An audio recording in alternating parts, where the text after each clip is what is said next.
നമസ്കാരം. മലയാളി വാർത്ത ഇൻസൈഡിലേക്ക് സ്വാഗതം. ഹൈക്കോടതിയിൽ ഉയരുന്നത് അയ്യപ്പന്റെ വിധി പറയലും നീതി നടപ്പാക്കലും. ഊടുപാട് ജാമ്യം റദ്ദാക്കൽ, അഴിക്കുള്ളിൽ കിടന്ന് ചാകാൻ തന്നെ കള്ളക്കമ്മികളുടെ വിധി. ഇതുവരെ CPM എന്ന പാർട്ടി ബലത്തിൽ അഹങ്കരിച്ചവർ, ആ ബലത്തിൽ ശബരിമല കൊള്ളയടിച്ചവർ ഇന്ന് അഴിക്കുള്ളിൽ സാക്ഷാൽ അയ്യപ്പനെ വിളിച്ച് കരയുന്നു.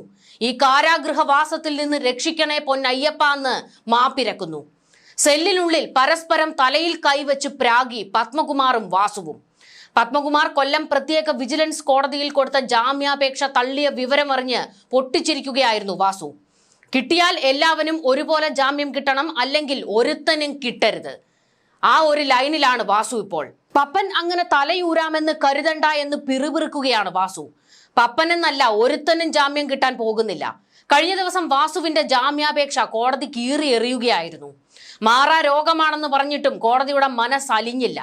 പ്രായാധിക്യം വല്ലാതെ തളർത്തുന്നു എന്ന് പപ്പൻ പറഞ്ഞിട്ടും പോയി അകത്ത് കിടക്കടോ, ആ നിലപാടിൽ കോടതി. വാസു, പത്മകുമാർ, മുരാരി ബാബു, പോറ്റി, ഡി സുധീഷ് കുമാർ, ബൈജു ഇവർ മാറി മാറി ജാമ്യാപേക്ഷ കൊടുത്തിട്ടും കോടതികൾ ജാമ്യം കൊടുക്കാതെ ആട്ടി ഓടിക്കുകയാണ്.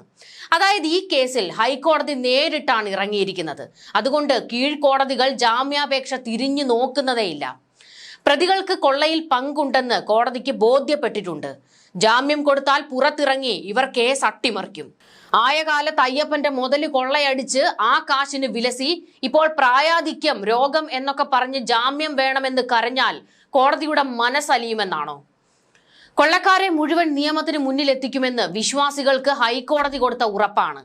ഏതറ്റം വരെ പോയും കോടതി ആ വിധി നടപ്പാക്കും. വാസു, പത്മകുമാർ കൂട്ടരുടെ അറസ്റ്റ് അതിന്റെ ഉദാഹരണമാണ്. കാരണം അകത്തായിരിക്കുന്ന ഇരുവരും ചെറിയ മീനുകളല്ല, പ്രബലരാണ്. ഇനി തൂക്കാൻ പോകുന്നത് ശങ്കർദാസ്, വിജയകുമാർ ഈ കള്ളന്മാരെയാകും. കേസിലെ ഒന്നാം പ്രതിയായ ഉണ്ണികൃഷ്ണൻ പോറ്റി കൊല്ലം വിജിലൻസ് കോടതിയിൽ ജാമ്യാപേക്ഷ നൽകിയിട്ടുണ്ട്. ഡിസംബർ 18-ാം തീയതി ഹർജി കോടതി പരിഗണിക്കും. കട്ടിളപ്പാളി കേസിലെ 5-ാം പ്രതിയും ദ്വാരപാലക ശില്പത്തിലെ സ്വർണം കവർന്ന കേസിലെ 3-ാം പ്രതിയുമായ ശബരിമല മുൻ എക്സിക്യൂട്ടീവ് ഓഫീസർ ഡി സുധീഷ് കുമാറിന്റെ ജാമ്യ ഹർജി വിധി പറയാൻ 15-ലേക്ക് മാറ്റിയിരിക്കുകയാണ്. മുൻ കമ്മീഷണറും പ്രസിഡന്റുമായിരുന്ന N വാസുവിന്റെ ജാമ്യ ഹർജി വിജിലൻസ് കോടതി തള്ളിയതിനെതിരെ ഹൈക്കോടതിയിൽ നൽകിയ ഹർജി 15-ന് പരിഗണിക്കും. ഇവിടെ നിന്നൊന്നും ജാമ്യം കിട്ടാൻ ഒരു സാധ്യതയുമില്ല. എന്നിട്ടും കള്ളന്മാർ ഇങ്ങനെ മാറി മാറി കോടതികളിൽ ഹർജി ഫയൽ ചെയ്തുകൊണ്ടേയിരിക്കുകയാണ്.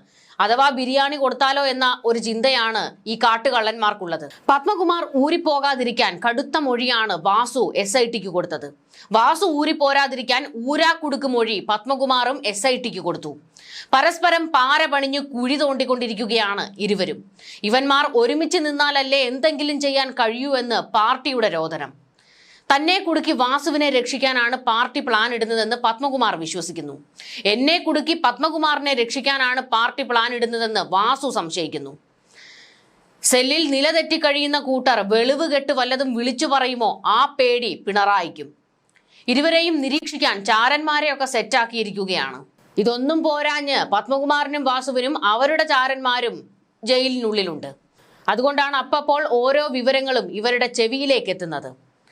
പത്മകുമാറിന്റെ ജാമ്യാപേക്ഷ തള്ളിയ കൊല്ലം പ്രത്യേക വിജിലൻസ് കോടതി ഇന്ന് പറഞ്ഞ കാര്യങ്ങൾ കൂടി പരിശോധിച്ചാൽ മനസ്സിലാകും കൊള്ളക്കാരുടെ അവസാനം അഴിക്കുള്ളിൽ തന്നെയാണെന്ന്. ദേവസ്വം ബോർഡിന് കൂട്ടുത്തരവാദിത്തമുണ്ട്. അതീവ ഗൗരവമുള്ള വിഷയമാണിത്. കേസ് ഇഴകീറി പരിശോധിച്ച് സത്യം പുറത്തു കൊണ്ടുവരും. വിശ്വാസികൾക്ക് അവരുടെ വിശ്വാസം വ്രണപ്പെട്ട സംഭവമാണിത്. ഇത് നിസ്സാര വിഷയമല്ല, കൃത്യമായ നടപടികൾ ഉണ്ടായിരിക്കും എന്ന് തന്നെയാണ് കോടതി പറയുന്നത്. ജാമ്യാപേക്ഷയുമായി മേൽക്കോടതിയെ സമീപിക്കാനാണ് ഇപ്പോൾ പത്മകുമാറിന്റെ നീക്കം.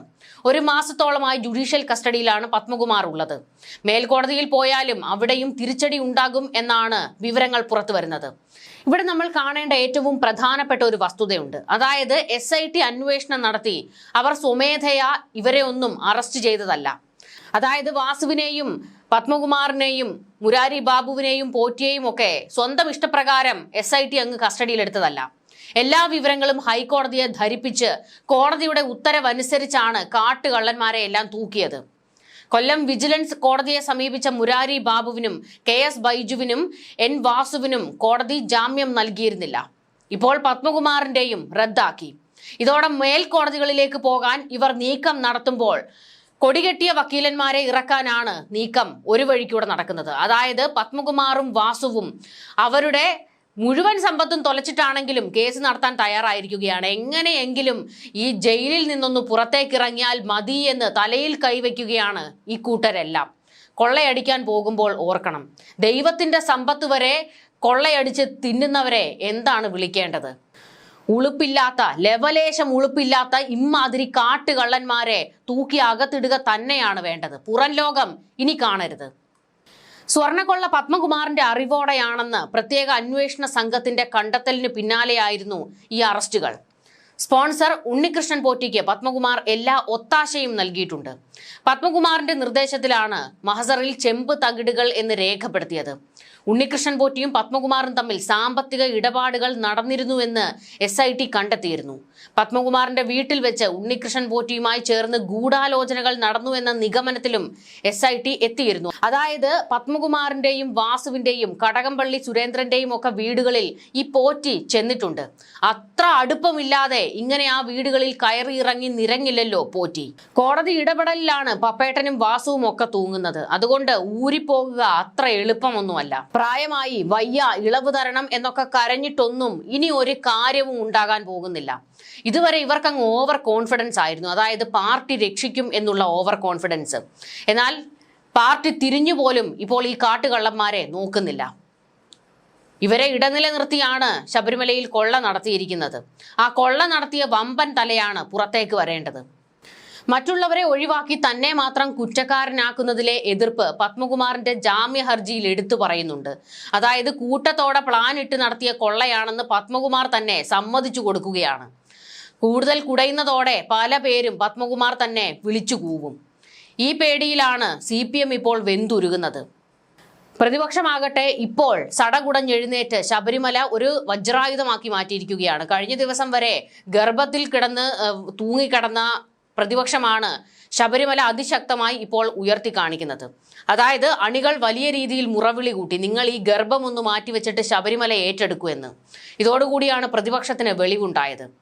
തെരഞ്ഞെടുപ്പിലെ അജണ്ട മാറ്റാനാണ് മുഖ്യമന്ത്രി ശ്രമിക്കുന്നതെന്നും ശബരിമല സ്വർണ്ണക്കൊള്ള ഉൾപ്പെടെ മറയ്ക്കാനാണ് മുഖ്യമന്ത്രി രാഹുൽ വിഷയം ഉന്നയിക്കുന്നതെന്നും കഴിഞ്ഞ ദിവസം ഷാഫി പറമ്പിൽ പ്രതികരിച്ചു. ജനങ്ങൾ തീരുമാനിച്ച അജണ്ട ശബരിമല സ്വർണ്ണക്കൊള്ളയാണെന്നും അത് ചർച്ചയാകുന്നത് മുഖ്യമന്ത്രി ഭയക്കുന്നതിനാലാണ് രാഹുൽ മാങ്കൂട്ടത്തിൽ വിഷയം ഉന്നയിക്കുന്നതെന്നുമായിരുന്നു ഷാഫി പറമ്പിൽ പറഞ്ഞത്.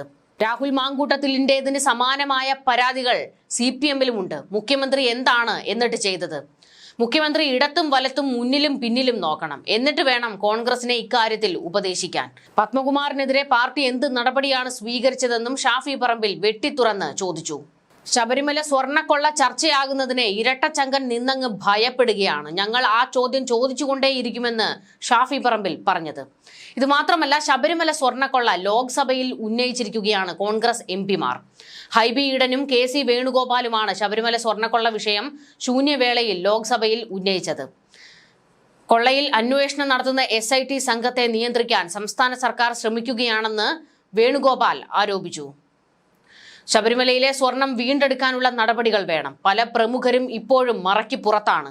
ഇവരെ കണ്ടെത്തി നിയമത്തിന് മുന്നിൽ കൊണ്ടുവരണം. ശബരിമലയിൽ വലിയ ആചാര ലംഘനം നടക്കുന്നു. വിശ്വാസികളെ മുറിപ്പെടുത്തുന്ന കാര്യങ്ങളാണ് ശബരിമലയിൽ നടക്കുന്നതെന്നും KC വേണുഗോപാൽ ആരോപിച്ചു. വിഷയത്തിൽ BJP മൗനം പാലിക്കുകയാണെന്നാണ് ഹൈബി ഈഡൻ ആരോപിച്ചത്.